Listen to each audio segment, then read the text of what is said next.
လူတွေဟာစိတ်ယုတ်စိတ်ပုတ်တွေမရှိရအောင်စိတ်ယုတ်စိတ်ပုတ်တွေကိုတန်ရှင်းအောင်ရှင်းထုတ်ပြရမယ်ဒီလိုပဲဟောတာလောကလူတွေအများစုကကိုယ်ကာယမှာဆွဲကပ်နေတယ်ကိုယ်ကာယမှာတင်းကြပ်နေတယ်အညစ်အကြေးတွေကိုသာလဲရှေမိုးချိုးတန်းစင်ရှင်းသန့်ပြကြတယ်စိတ်ပုတ်ကိုတော့ဒီတိုင်းသိမ့်ထားကြတယ်စိတ်ပုတ်စိတ်ယုတ်တွေကိုတော့ရှင်တဲ့နှလုံးထဲကထုတ်ပြမှမသိဘူးဟောကိုယ်ခန္ဓာကိုယ်ပေါ်မှာရှိနေတဲ့အညစ်အကြေးတွေတော့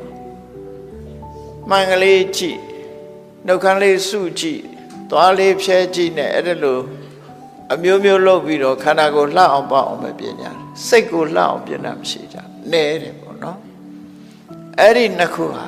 အရေးကြီးတာကပါတော့ခန္ဓာကိုယ်ကြီးကိုစဉ်းစားကြည့်လိုက်ပြင်ရင်နဲ့သူပြတ်သွားဘလောက်ပြင်နှစ်ကြာလာရင်သူပြတ်မှာပဲနော်တဖြည်းဖြည်းအိုမင်းလာတာစပင်ကပြင်ဆိုးရင်းတဲ့အခါဖွေးလာသွားတွေကလည်းပြင်နဲ့ကျိုးကုန်တယ်အဲ့တော့ရုပ်ကြီးပြင်နေတာတော့ဘာမှသိပြီးတော့ကျိုးထူးလာမှာမဟုတ်ဘူးနှစ်ကြာလာရင်ဆွေးလာမှာပဲသူက